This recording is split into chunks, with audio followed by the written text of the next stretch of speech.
కానీ నేను ఒకటి మాత్రం చెప్పదలుచుకున్న గౌరవనీయులు 10 సంవత్సరాలు మంత్రిగా ఉన్న హరీష్ రావు గారు, కేటీఆర్ గారు గాని, బండి సంజయ్ గాని గాని, కిషన్ రెడ్డి గాని, లక్ష్మణ్ ఎంపీ గాని, మీరు వివిధ హోదాలలో ఉన్నారు.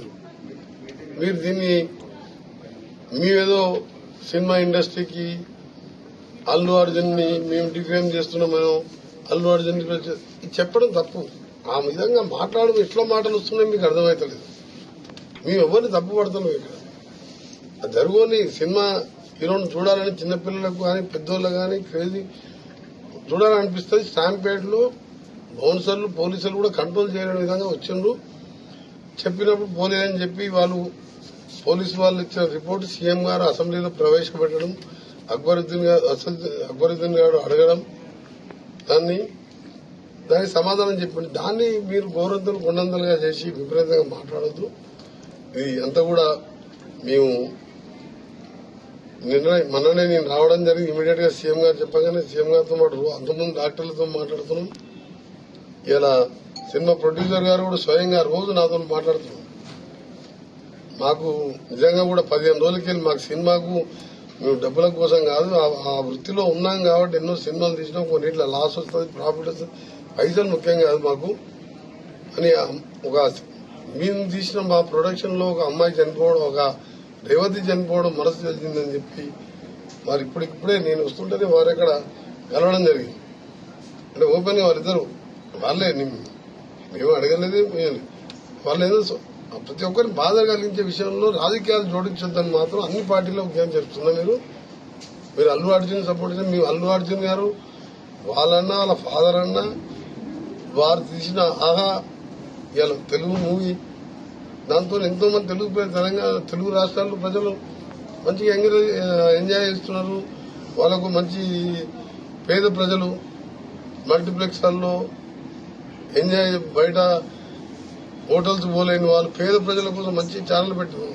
అలాంటి వారి కోసం వాళ్ళ మూవీ అడిగినప్పుడు కూడా మేము అన్ని ఫెసిలిటీస్ ఇచ్చినాం, అన్ని బెనిఫిట్స్ ఇచ్చినాం.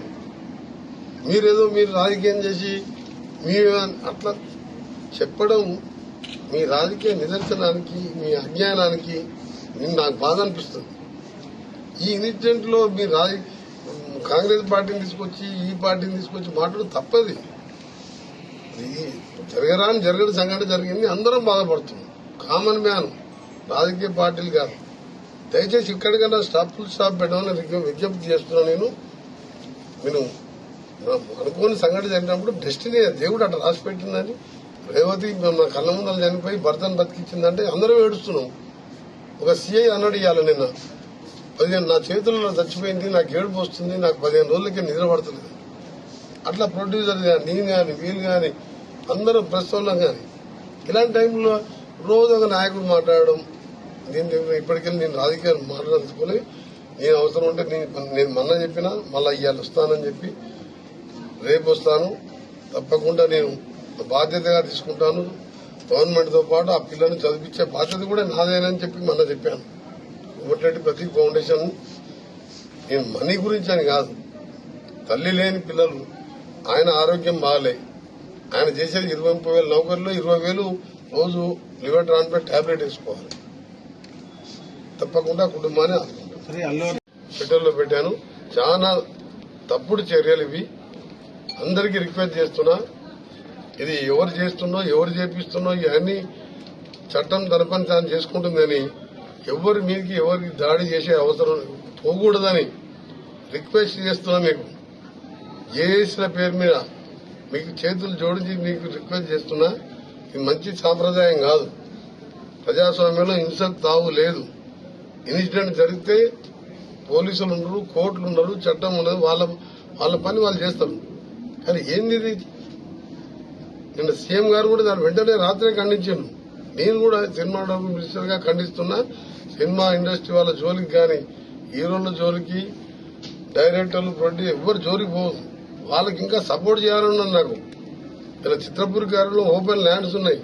ఇక్కడ జూనియర్ ఆర్టిస్టులకు కానీ, పేద ఆర్టిస్టులకు, మంచి యాక్టర్స్ ఎంతో మంది ఇవాళ పేదరికంలో ఉన్నారు. వాళ్ళకు కూడా ఫ్లాట్స్ కట్టాలని ప్లాన్ చేస్తున్నాను నేను.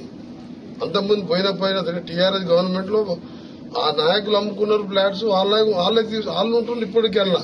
3 బెడ్రూమ్ ఫ్లాట్ అంటే ఒక 5 కోట్లు ఉంటుంది ఆనగ్రామ్.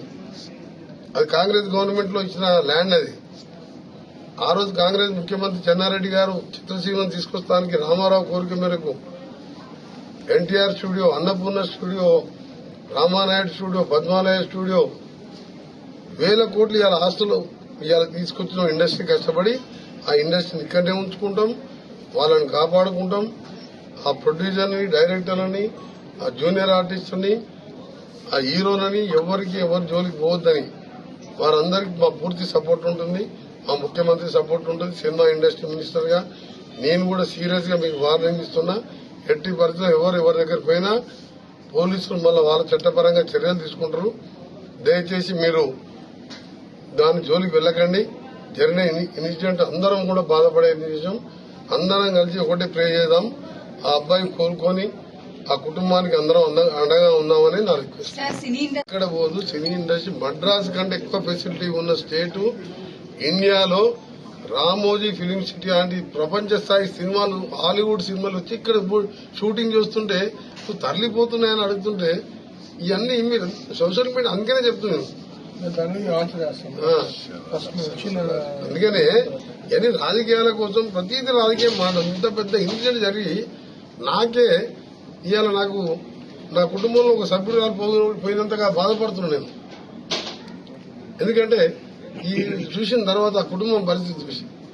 అందుకని మీరు దయచేసి ఇండస్ట్రీ, చిత్ర ఇండస్ట్రీ కాదు, ఐటీ కాదు, ఏ గానీ ఈరోజు ఇంకా స్పోర్ట్స్ స్కిల్ యూనివర్సిటీస్ గానీ హైదరాబాద్ వరల్డ్ లో మేము పోటీ పడుతున్నాం.